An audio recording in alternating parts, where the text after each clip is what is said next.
Shalom dan puji Tuhan atas kebaikan Tuhan pada setiap kita sehingga minggu ini kita boleh bersama lagi mempelajari pelajaran sekolah Sabat, pelajaran yang ke-10 yang bertajuk Pertaubatan dan Pengampunan. Untuk memulai pembelajaran kita, mari kita berdoa. Bapa di syurga, terima kasih Tuhan karena Engkau hadir bersama dengan kami, memberikan kami hikmat, sehingga kami boleh mempelajari pelajaran sekolah Sabat kami dengan baik. Dalam nama Yesus kami sudah berdoa. Amin. Sekali lagi saudara, tajuk pelajaran sekolah Sabat kita, pelajaran ke-10 minggu ini, Pertaubatan dan Pengampunan. Pertanyaan refleksi untuk kita, apakah yang paling sukar bagi Anda? Mengakui dosa, bertobat, atau menerima pengampunan Tuhan?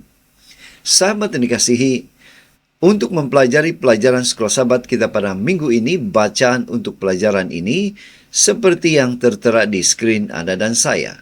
Dan ada baiknya saudara, kita membaca ayat-ayat ini sebelum kita memulai pembelajaran kita pada minggu ini. Ayat hafalan 1 Yohanes 1 ayat 9 mengatakan, tetapi jika kita mengakui dosa kita kepada Tuhan, Dia akan menepati janjinya dan berlaku adil. Dia akan mengampunkan dosa kita dan menyucikan kita dari segala kesalahan. Pendahuluan pelajaran sekolah Sabat kita. Pertama, ketidaksabaran dan kurangnya iman dapat membawa kepada dosa. Ketika Musa lama berada di gunung, bangsa Israel kehilangan kesabaran dan mulai meragukan penyertaan Allah. Akibatnya, mereka memilih membuat anak lembu emas untuk disembah. Kedua, dosa terjadi ketika manusia menggantikan Allah dengan sesuatu yang dapat dilihat. Meskipun telah berjanji untuk taat kepada Allah, bangsa Israel menginginkan patung yang dapat mereka lihat dan sentuh. Mereka menukar iman kepada Allah yang hidup dengan penyembahan berhala. Ketiga, Allah menyediakan pertobatan dan pengampunan bagi orang berdosa. Kisah anak lembu emas tidak berakhir dengan kehancuran total. Melalui perantaraan Musa dan kasih karunia Allah, bangsa Israel diberi kesempatan untuk bertobat dan dipulihkan. Sahabat yang dikasihi, di skrin kita sekarang ini ada 5 topik yang akan kita bahas untuk merungkai atau mempelajari pelajaran sekolah Sabat kita dengan lebih jelas lagi. Topik yang pertama, bagian pertama, yaitu kesibukan hidup. Pertanyaan, apakah kesibukan dan urusan sehari-hari sedang mengalihkan saya dari hubungan yang lebih dekat dengan Allah? Lukas 10 ayat 41 hingga 42. Tetapi Tuhan menjawab, Marta, Marta, engkau khawatir dan menyusahkan diri dengan banyak perkara, tetapi hanya satu sahaja yang perlu. Maria telah memilih bahagian yang terbaik, yang tidak akan diambil daripadanya. Pertama saudara, kesibukan dapat atau boleh mengalihkan perhatian dari hal yang paling penting. Tokoh dalam cerita begitu sibuk menyelesaikan berbagai pekerjaan rumah sehingga tanpa sadar kehilangan fokus pada tujuan utama Sabat, yaitu mendekat kepada Allah.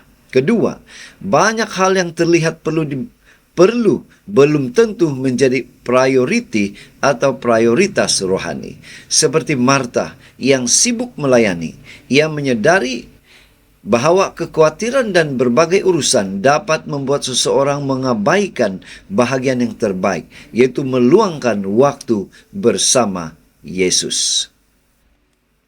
Ketiga, Sabat adalah karunia Allah untuk mempererat hubungan dengannya. Allah memberikan Sabat bukan sekadar sebagai hari istirahat, tetapi sebagai waktu khusus untuk memperkuat hubungan kasih antara manusia dengan penciptanya. Kedua, pertobatan membawa kita kembali kepada kasih karunia Kristus. Ketika kita menyadari keterpisahan akibat dosa dan datang kepada Yesus dengan hati yang bertobat, Dia mengampuni, menyucikan dan menyelubungi kita dengan jubah kebenarannya yang sempurna. Dan di skrin kita saudara ada satu pertanyaan yang berkaitan dengan kesibukan, ya, dan jawaban ringkas kepada pertanyaan itu seperti tertera di skrin Anda dan saya. Baik, kita masuk di tajuk yang kedua, yaitu dorongan Roh Suci. Pertanyaan, apabila Roh Suci menunjukkan dosa dalam hidup saya, adakah saya bertaubat dengan sungguh-sungguh atau saya membenarkan dan mempertahankan dosa tersebut? Hosea 6 ayat 1 mengatakan, mari kita akan berbalik kepada Tuhan, sebab dialah yang telah menerkam dan yang akan menyembuhkan kita, yang telah memukul dan yang akan membalut kita. Poin pertama, pertobatan sejati memerlukan pengakuan kesalahan tanpa membenarkan diri. Manusia mudah beralih daripada penyesalan kepada usaha membenarkan tindakan sendiri. Namun, mengakui kesalahan dan berkata, saya minta maaf, adalah langkah penting untuk memulihkan hubungan, termasuk hubungan dengan Tuhan. Kedua, Roh Kudus menginsafkan manusia tentang dosa. Salah satu tugas Roh Kudus ialah menyedarkan kita akan dosa yang telah dilakukan. Kesadaran ini adalah anugerah Tuhan yang membantu kita melihat jurang yang wujud antara kita dengan Tuhan dan mendorong kita kembali kepadanya. 3. Pertobatan sejati adalah hasil pekerjaan Roh Kudus. Pertobatan bukan sekadar sedih karena menerima akibat buruk daripada dosa. Pertobatan yang sejati berlaku apabila Roh Kudus menunjukkan bahwa dosa telah melukai hati Tuhan, lalu membawa kita kepada penyesalan yang mendalam dan penolakan terhadap dosa. Keempat, dosa yang dipelihara menghalang pertumbuhan rohani. Hubungan dengan Tuhan tidak dapat bertumbuh jika ada dosa yang sengaja dipertahankan. Walaupun kita tidak sempurna, kita dipanggil untuk bertobat setiap kali Roh Kudus menunjukkan dosa dalam hidup kita dan membiarkan Dia memulihkan hubungan kita dengan Tuhan. Dan di screen kita ada 2 pertanyaan yang berkaitan dengan topik yang kedua ini. Dan jawaban ringkas kepada pertanyaan itu disertakan seperti yang tertera di screen Anda dan saya. Kita masuk di tajuk yang ketiga, yaitu pertobatan sejati. Nah, pertanyaan, adakah pertobatan saya benar-benar menghasilkan perubahan hidup yang nyata atau sekadar penyesalan tanpa meninggalkan dosa? Kisah Para Rasul 18-19. Tetapi dengan jalan demikian Allah telah menggenapi apa yang telah difirmankannya dahulu dengan perantaraan nabi-nabinya, yaitu bahwa Mesias yang diutusnya harus menderita. Karena itu sedarlah dan bertobatlah supaya dosamu dihapuskan. Pertama, panggilan untuk bertobat sentiasa relevan. Yohanes Pembaptis dan Yesus sama-sama memulahkan pelayanan mereka dengan seruan untuk bertobat karena kerajaan surga sudah dekat. Panggilan ini masih penting bagi setiap orang yang ingin hidup dalam hubungan yang benar dengan Tuhan sehingga saat ini. Kedua, pertobatan melibatkan penyesalan dan perubahan. Pertobatan sejati bukan sekadar merasa bersalah, tetapi melibatkan kesedihan yang tulus atas dosa serta keputusan yang sungguh-sungguh untuk meninggalkan dosa dan kembali kepada Tuhan. Ketiga, pertobatan berkait rapat dengan pengampunan dan pembaharuan. Apabila seseorang benar-benar bertobat, Tuhan mengampuni dan memberikan masa penyegaran melalui rahmat-Nya. Kesabaran Tuhan memberi peluang kepada manusia untuk memulihkan hubungan mereka dengannya sebelum kedatangan kedua. Keempat, pertobatan sejati menghasilkan perubahan hidup. Kebenaran Kristus bukan sekadar menutupi dosa, tetapi mengubah watak dan tingkah laku. Orang yang bertobat akan bertumbuh secara rohani dan menghasilkan buah yang menunjukkan perubahan hidup yang nyata. Dan di screen kita ada 2 pertanyaan yang berkaitan dengan topik ini. Dan jawaban ringkas kepada pertanyaan itu juga seperti yang tertera di screen Anda dan saya. Baik, kita masuk di tajuk yang keempat, yaitu kasih kurnia yang mencukupi. Pertanyaan, adakah saya benar-benar percaya dan menerima bahwa kasih kurnia Tuhan mencukupi untuk mengampuni dosa saya, memulihkan hubungan saya dengannya, dan memberikan saya kehidupan kekal melalui Yesus Kristus? Mazmur 25 ayat 11. Oleh kerana nama-Mu ya Tuhan, ampunilah kesalahanku, sebab besar kesalahan itu. Mazmur 103:8, Tuhan adalah penyayang dan pengasih, panjang sabar dan berlimpah kasih setia. Pertama, Tuhan penuh dengan belas kasihan dan kasih kurnia. Walaupun umatnya telah berdosa dan menyinggungnya, Tuhan tetap menyatakan dirinya sebagai Allah yang penuh rahmat, panjang sabar dan berlimpah kasih setia. Kedua, salib Kristus memulihkan hubungan manusia dengan Tuhan. Yesus mati di kayu salib supaya dosa dapat diampuni, atau manusia dapat diampuni, dan hubungan yang telah rosak antara manusia dan Tuhan dapat dipulihkan melalui kasih kurnia-Nya. Ketiga, pengakuan dan pertobatan membuka jalan kepada pengampunan. Apabila kita datang kepada Tuhan dengan rendah hati, mengakui dosa dan memohon belas kasihan-Nya, Dia menerima kita dan mengangkat beban dosa yang kita tanggung. Keempat, Yesus sentiasa mencari dan mengundang manusia datang kepadanya. Sebelum kita mencari Tuhan, Dia terlebih dahulu bekerja melalui Roh Kudus untuk menarik kita kepadanya. Sebagai gembala yang baik, Dia mengundang kita meninggalkan dosa dan menerima kebenarannya. Dan di skrin kita, saudara, ada 2 pertanyaan yang berkaitan dengan tajuk ini. Dan jawaban ringkas kepada pertanyaan itu, saya sertakan seperti yang ada di skrin. Kita masuk di topik atau bagian yang terakhir, yaitu jubah paling mahal. Adakah saya bergantung pada kebenaran Kristus sebagai identiti dan keselamatan saya, atau masih bergantung pada usaha dan kebaikan diri saya atau diri sendiri?